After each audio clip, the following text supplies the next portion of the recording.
si Nancy Binay, si Senator Nancy Binay, bakit parang sobrang defensive ito ha? Mukhang guilty ito ka-coffee ha? Diyan sa issue ng construction po ng gusali ng Senado na overpriced. Kasi pinatigil muna yan ni Pinatigil muna yan ni Senate President Chis Escudero dahil medyo kailangan i-review, medyo problematic yung presyo na yan dahil tila na triple yung presyo ng Senate building na yan, yung bagong gusali na yan. Si Nancy Binay, defensive dito ha. Todo tanggol ito. Bakit? Bakit ganoon na lang ang tanggol ni Nancy Binay dyan? Oy, sige. At ngayon, mukhang hindi sila nagkakasundo dyan sa Senado. At si Cayetano at si Nancy Binay, hindi naman kasi magkagrupo yan. Magkagrupo, hindi sila magkatropa dyan. O yan o. Sunod-sunod nga itong mga balita na ito patungkol dyan sa controversial na building na yan. Di pa nakakapunta ang daming kuda. Sabi sa Politico.com. Nancy Binay calls out Alan Cayetano for flagging Senate building. Itong new Senate buildings cost. Yung halaga po, yung presyo nitong building na to. Nabasa ko ka-coffee sa ilang analysis, tranches pala yan. 3 phase po pala yan. Una, yung pinaka-share niya, may pondo yan. No? Yung sumunod, parang infrastructures, mga furnitures, mga bintana, etc. Yung pangatlo, yung mga interior na, yung mga panlalagay mo na dyan, mga sofa, etc. Ang mahal, grabing mahal ka-coffee. Bilyones. So ito, sige. Bakit si Binay ang mainit dito? At bakit nagagalit siya dito kay Senator Alan Peter Cayetano at gano'n kay Senate President Chis Escudero? Kasi mali daw po yung impormasyon na nabigay kay Senate President Chis Escudero. Hindi nila kalihad yan eh. Itong si Nancy Binay, di ba? Grupo ni Zubiri yan eh. O yan, nagkakasilipan na sila dyan ngayon. Pero malinaw na malinaw ka-coffee itong 23 billion na to. Itong halaga na to para sa building na yan, sa gusali ng Senado, napakamahal yan. 23 billion pesos. Yes, maganda yung gusali. Ilang beses na tayo napapadaan dyan eh. Kapag nasa Skyway tayo, kita-kita natin yan eh. Parang malaking barako yan eh. Maganda yung gusali na yan. Pero maganda rin ang presyo ha. Tumataginting na 23.3 billion pesos. Aba, grabe ha. Senator Nancy Binay has expressed disappointment at her colleague, Senator Alan Peter Cayetano, for claiming that there's a dramatic increase in the cost of constructing the new Senate building in Taguig, which the running bill reportedly reaching 23.3 billion pesos from the initial budget of 8 billion pesos. So si Nancy Binay, naiinis siya kay Alan Peter Cayetano. At hindi niya pa sinama dito si Chis Escudero dahil pinatigil muna yung construction na yan dahil napakamahal eh. Naiinis siya ngayon. In an interview on One News sa totoo lang, nitong Biyernes po, June 14, Binay hit Cayetano for allegedly making unfounded claims even before setting foot in the NSB. So ang argumento dito ni Nancy Binay, hindi ka pa nga nakapupunta dun eh. Dami mo ng kuda, no? Gine-question mo na to. Sa puntong ito, ako, mas pumapabor ako dito sa grupo ni Chis Escudero, ha? Nila Cayetano. Kasi medyo problematic talaga yung presyo na yan, ha? Napakalaki niya. 23 billion para sa isang gusali. Unfair yan. Buti sana kung mayaman tayo. Pero hindi tayo mayaman eh. Unfair yan sa ibang government agencies na hindi nga mabayaran yung retirement benefits ng kanilang mga empleyado dahil kulang sa pondo. Yet, pagdating dito sa Senado, naisa sila sa dumidinig dito eh, sa budget eh. Diba, ng mga ahensya. Napakalaki ng nilagay ninyo dyan. O paano kayo irerespeto niyan? Kayo dyan mismo. Napakalaki. Ano to? Nagkaroon ba ng palakasan? Definitely. Kayo yan eh. Nakakalungkot. Ang dami na nilang comment doon sa building pero ni isang beses, hindi pa sila nakakatapak doon sa building na ilang beses kung ano-ano yung mga pinagsasabi nila. And I don't think it is relevant. I don't think it is necessary na kailangan mo munang pumunta doon para magbago yung iyong isip. Dahil ang titignan mo dyan yung dokumento, ka-coffee. Bakit ganyan kamahal yan? Yung dokumento ang suriin mo dyan, hindi yung building. Malalaman mo ba yung cost sa pagtingin mo dyan? Estimate lang ang pwede makita mo dyan. Doon ka titingin sa document. Kung binidyan yung terms of reference, tingnan mo yan at yung canvas, kung ano man yan, mga dokumento na yan, mga bidding documents. So, yan ang dokumento na dapat suriin. Hindi, not necessarily na kailangan na doon ka, tungbuntong ka. Maganda rin. Sige, pasyalan mo. Malapit lang naman yan.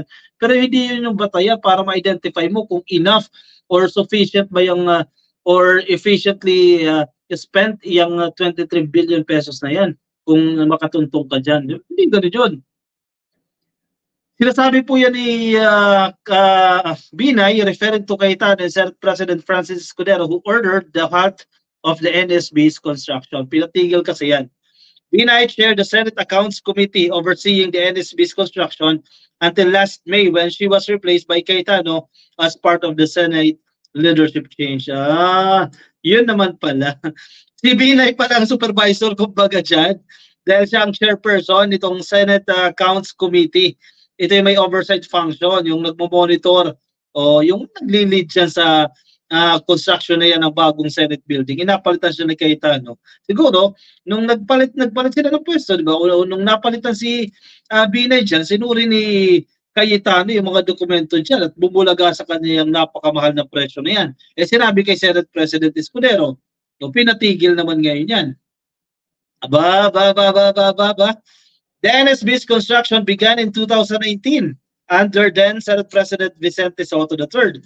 Binay said she will seek a meeting with Cayetano and former Senator Panfilo Lacson to clarify matters about the NSB's construction cost. Eh bakit naman kasi napakamahal niyan? Masyado naman kasing bongga yan.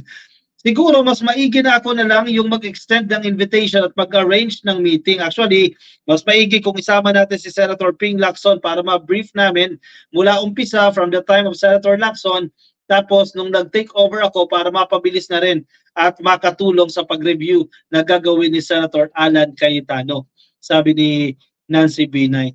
Si Nancy Binay, ano to stop ito ka-coffee, hihinto muna siya sa pagkasenado no? Kasi ang bali-balita dyan, kasi tapos na yung kanyang termino, di ba? Lilipat daw ito, magme-mayor daw po yan ng Makati. At yung kapatid dyan naman, si Abby Binay, yun naman ka-coffee, yung tatakbo naman ngayon sa pagka-senador. Medyo kailangan maglinis-linis dito ka-coffee. Medyo washing ang kinakailangan nila dyan dahil malaking pera ito ka-coffee. Ang problema ngayon, sino mag-iimbestiga sa mga taong ito? Diba? Imbestigahan ba yan ng Senado? Definitely hindi imbestigahan ng Senado yan. House of Representatives, pwede pa. Diba? Kasi laking pera nito. Dapat magkaroon ng investigation dyan. May mga analysis ako nababasa, may mga komento ako nababasa. Dapat ang House of Representatives, imbestigahan nila yan. Sige. Ito yung sinasabi ko sa inyo, by face pala yan. May reason naman dyan si Nancy Binay. Kasi by face daw po yung construction na yan. Ito na sa Politico.com. Nancy, Cheese Escudero, Alan Cayetano, invento. Nancy Binay disputes 23 billion price tag of new Senate building. Sabi niya, hindi yan 23 billion. Saan galing yung 23 billion? Sige, pag-usapan natin yan. By tranches daw kasi yan, ka-coffee. Ayan. Pinaliwanag po ni Binay na yung construction of the new Senate building is divided into 3 phases. 3 phase daw po yan.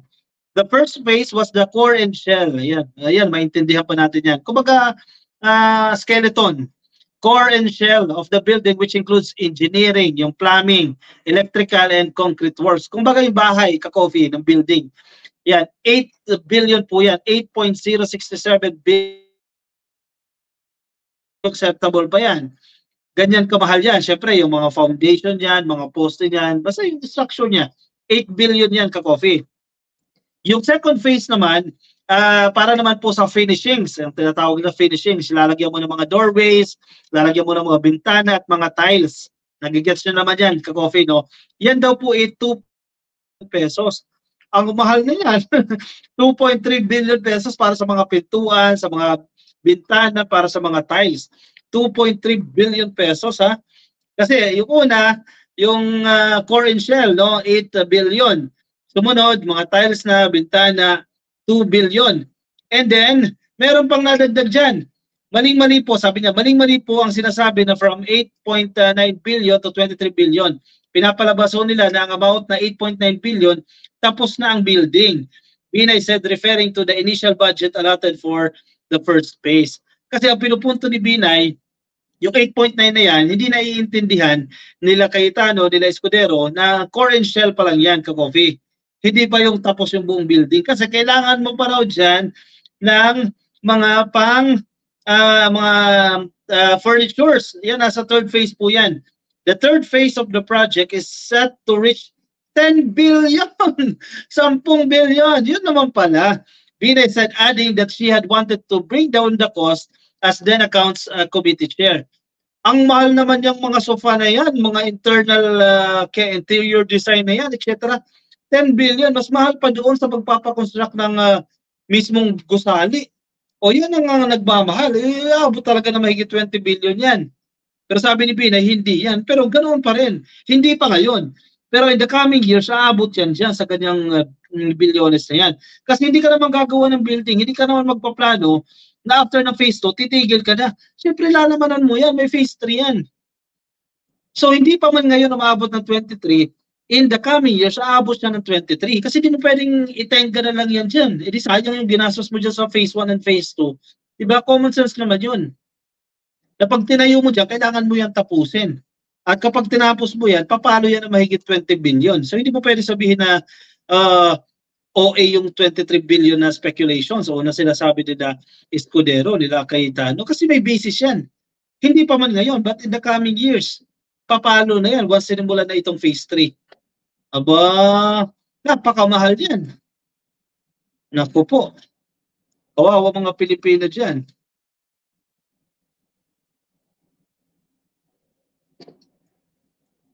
Arvin Vlogs, hello ka-coffee.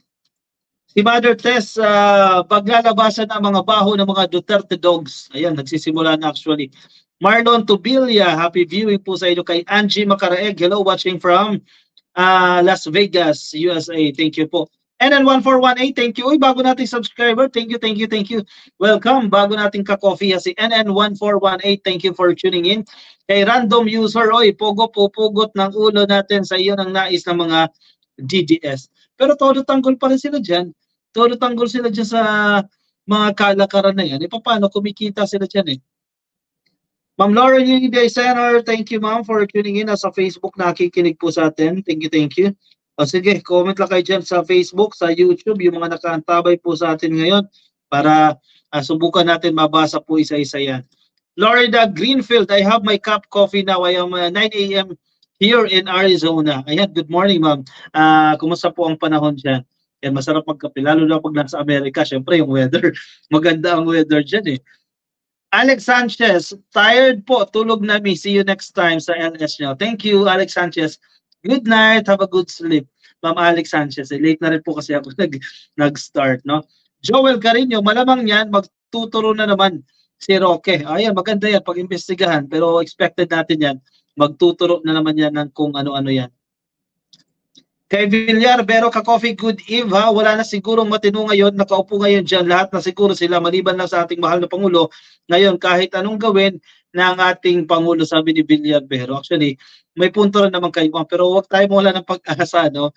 Pero marami talaga mga loko-loko nasa gobyerno. Hanggang ngayon, sarili pa rin ang iniisip. Nagpapakasasa pa rin, Inuuna ang pagsariling kapakanan. Dito sa mga construction ng mga gusali na yan, kumikita sila dyan. Napakalaking project nito.